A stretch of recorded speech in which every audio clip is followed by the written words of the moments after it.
Friends, welcome back to my channel. இன்னைக்கு நம்ம பார்க்க போகிற வீடியோன்னு பார்த்தீங்கன்னா, அரசியல்வாதிகள் ஏன் எப்போதும் வெள்ளை சட்டை மட்டுமே அணிகிறார்கள் தெரியுமா? இதில் இவ்வளவு விஷயம் இருக்கா? வாங்க இன்னைக்கு அதை பற்றி தெரிஞ்சுக்கலாம். தமிழ்நாட்டில் தேர்தல் திருவிழா தொடங்கிவிட்டது. தமிழ்நாடு சட்டமன்ற தேர்தலுக்கான தேதி அறிவிக்கப்பட்டு விட்டது. ஏப்ரல் 23ஆம் தேதி ஒரே கட்டமாக தேர்தல் நடத்தப்பட்டு மே 3ஆம் தேதி முடிவு அறிவிக்கப்படுகிறது. அடுத்த 5 ஆண்டுகள் தமிழ்நாட்டின் தலையெழுத்தையும் எதிர்காலத்தையும் தீர்மானிக்கும் தேர்தலாக வரப்போகிற தமிழ்நாடு சட்டமன்ற தேர்தல் இன்னும் சில நாட்களில் நடக்கப் போகிறது. தமிழ்நாடு சட்டமன்ற தேர்தல் முடியும் வரை அரசியல்வாதிகள் வெள்ளை நிற ஆடையை அணிந்து கொண்டு தமிழ்நாடு முழுவதும் அனைத்து தொகுதிகளிலுமே வலம் வருவார்கள். நீங்கள் எந்த தெருக்களில் பார்த்தாலுமே வெள்ளை வேட்டி வெள்ளை சட்டையுடன் 4 பேர் அங்கே நிற்பார்கள். கட்சி பேதமின்றி அனைத்து அரசியல்வாதிகளும் எப்போதுமே ஏன் வெள்ளை நிற ஆடைகளையே அணிகிறார்கள் என்று எப்போதாவது சிந்தித்து உள்ளீர்களா? இந்த கேள்விக்கான பதிலை தான் இந்த வீடியோவில் பார்க்க போகிறோம். அரசியல்வாதிகள் கட்சி நிகழ்வுகள் மட்டுமல்ல, தனிப்பட்ட நிகழ்வுகளுக்கு செல்லும் போது கூட வெள்ளை நிற ஆடை தான் அணிந்து செல்வார்கள். வெள்ளை சட்டை அணிந்தால்தான் அவர்கள் அரசியல்வாதி என்ற கண்ணோட்டம் நம் மக்களிடையே வந்துவிட்டது.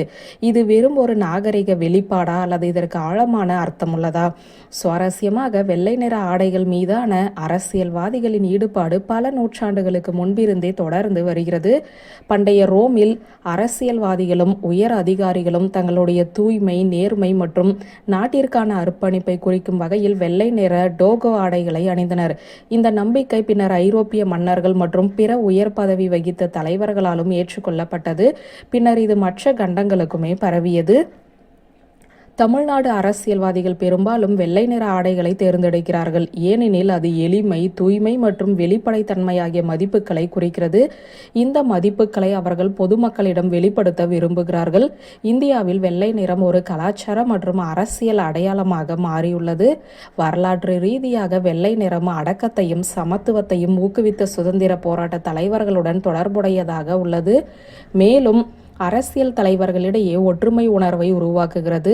வெள்ளை நிற ஆடைகள் அரசியல்வாதிகளை எளிதில் அணுகக்கூடியவர்களாக காட்டுவதோடு கூட்டங்கள், பேரணிகள், புகைப்படங்களில் தனித்துவம் தெரியவும் உதவுகிறது. ஒட்டுமொத்தமாக வெள்ளை நிற ஆடை என்பது தனித்துவம், நடைமுறை பயன்பாடு மற்றும் பாரம்பரியம் ஆகியவற்றை ஒன்றிணைக்கிறது. அரசியல்வாதிகள் வெள்ளை நிற ஆடையை அணியாதன் வரலாற்று முக்கியத்துவம் மற்றும் அது பொதுமக்களுக்கு உணர்த்தும் செய்திகள் முக்கிய காரணங்களாகும். அரசியல்வாதிகள் பல நூற்றாண்டுகளாக வெள்ளை நிற ஆடைகளை பயன்படுத்தி வருகின்றனர். மேலும் அது பெரும்பாலும் தூய்மை மற்றும் அப்பாவித்தனத்துடன் தொடர்புடையதாக இருந்து வருகிறது. ஒரு தலைவருக்கு அவசியமான பண்புகளான நேர்மை மற்றும் பணிவை அது பிரதிபலிப்பதாக நம்பப்பட்டது. வெள்ளை நிறம் ஒரு புதிய தொடக்கம் அல்லது புத்துணர்ச்சியுடன் தொடர்புடையது. இது ஒரு புதிய பதவிக்காக போட்டியிடுபவர்களுக்கு தொடக்கத்தின் குறியீடாக வெள்ளை நிறம் உள்ளது. பண்டைய கிரேக்க மற்றும் ரோமானிய காலங்களில் அரசியல்வாதிகள் டோக்கா என்று அழைக்கப்படும் நீளமான உடைகளை அணிந்தனர். அவை வழக்கமான வெள்ளை நிற நீளமான துணிகளாகும். இந்த தலைவர்கள் சமூகத்தில் தங்கள் உயர் அந்தஸ்தை பிரதிபலிக்கவும் தாங்கள் பதவியில் தூய்மையானவர்களாகவும் நேர்மையானவர்கள் என்று வெளிப்படுத்தவும் வெள்ளை நிற ஆடைகளை அணிந்தனர். பல கலாச்சாரங்களில் வெள்ளை நிறமானது செல்வம் மற்றும் சமூக அந்தஸ்துடன் தொடர்புடைய ஒரு நிறமாக கருதப்படுகிறது. அரசியலில் வெள்ளை நிற ஆடைகள் பெரும்பாலும் ஒரு அரசியல்வாதியின் அந்தஸ்தையும் நிலையையும் வெளிப்படுத்துகிறது. இது அதிகாரத்தையும் பொறுப்பையும் வெளிப்படுத்தும் ஒரு வழியாகும். வியூவர்ஸ், இந்த வீடியோ உங்களுக்கு பிடித்திருந்த லைக், கமெண்ட், ஷேர் பண்ணுங்க. நன்றி.